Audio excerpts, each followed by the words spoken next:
Okay, so there are 80 chronically homeless people right now living in Evansville. Right now in Evansville, there are 115 permanent supported housing groups out of the goal of 274 throughout the city.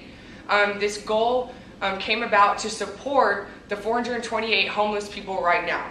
Hello, my name is Lauren Springhetti. I'm Greg Wood. I'm Trey Williams. And I'm Landen Mays.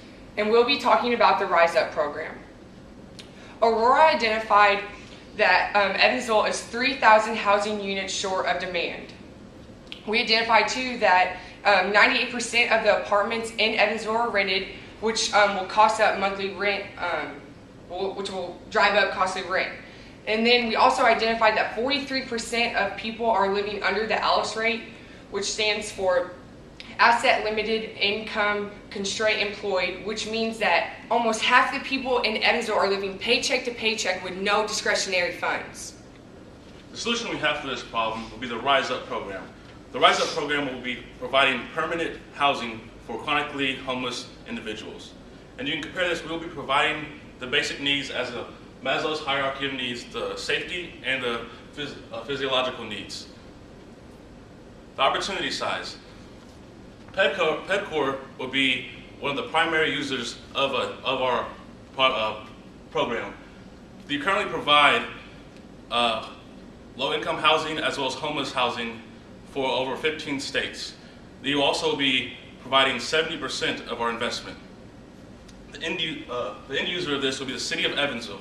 The City of Evansville will be the end user because by taking in the chronically homeless, we will be cutting $35,000 costs to the City of Evansville. We'll also be relieving some of the stress that is put on the homeless shelters. What makes our product different than the others is that we are solely focusing on the chronically homeless. Chronically homeless individuals are individuals who have been homeless for a year or more. Also, the chronically homeless that will be housed with us will be paying a low $50 a month. This is way lower than the average rental rate of Evansville, Indiana, or they'll be paying 30% of their income. Okay, the business model. We've created a flow chart that illustrates our business model. I'm going to discuss resources, partners, and activities, and Landen is going to follow up the other three items. First of all, resources. City of Evansville is going to be a key resource. City of Evansville has over 250 abandoned properties within the city. Many of these have been abandoned for years, and they're having a hard time getting anybody to develop on it. We're going to work with the City of Evansville. There are several properties there are several lots together, and for our development, we're going to build a 12-unit apartment complex on these lots. The low-income housing tax credit basically is the engine that's driving all this. Since 1993, there's been federal funds available.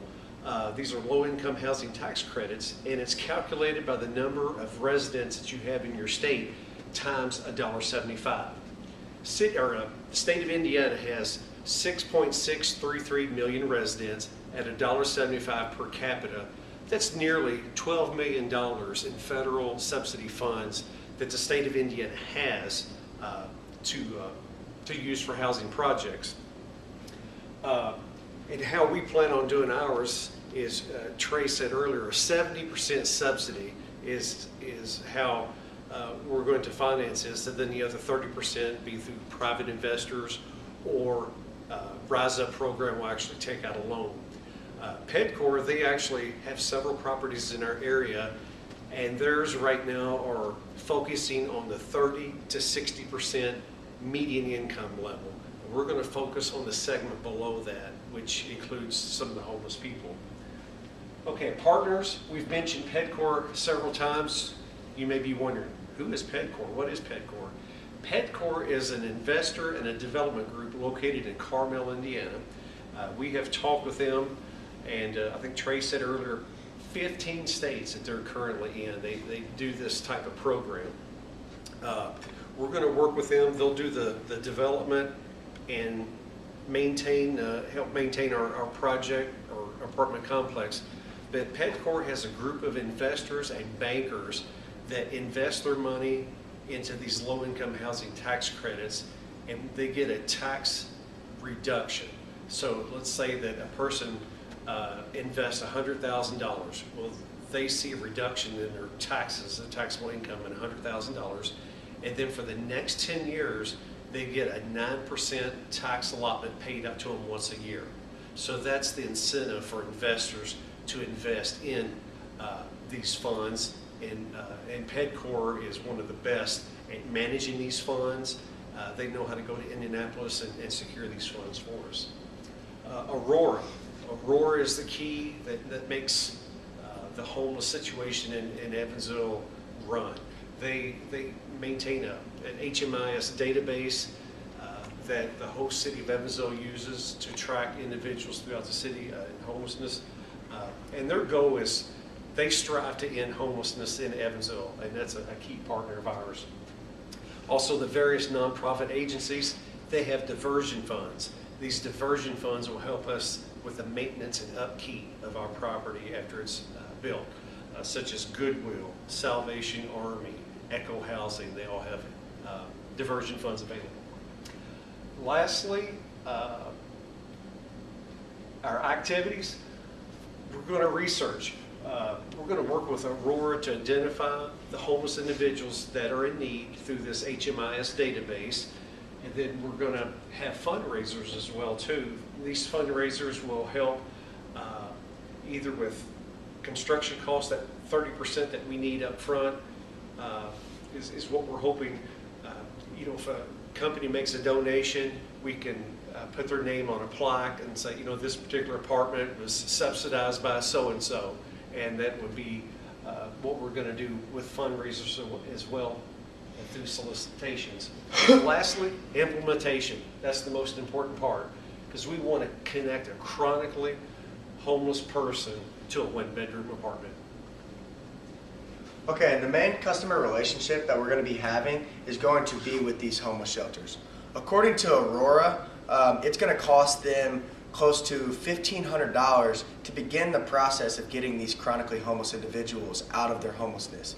It's going to cost them $6,500 to get them to completely fix the problem. What we're planning on doing is taking these chronically homeless people out of the homeless shelters, and in return receiving the preventative maintenance costs of $1,500 from them in return for our assistance.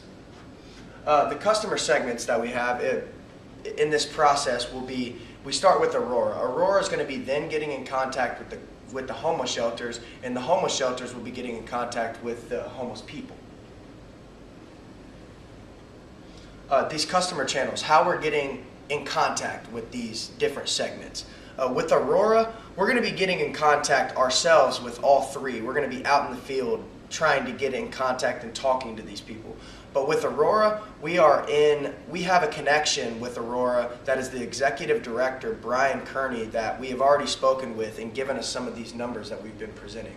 And also the website for just resources that we need or statistics.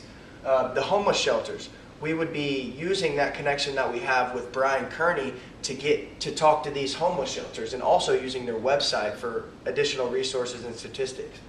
And lastly, the most important part, the chronically homeless individuals. We'll be using both Aurora and the homeless shelters to be getting in contact with these people to use our program. Lastly, the value proposition. For chronically homeless individuals without the resources that they need to sustain a place to live, the Rise Up program is going to provide them with a place to live, ultimately leading them out of their homelessness. Thank you.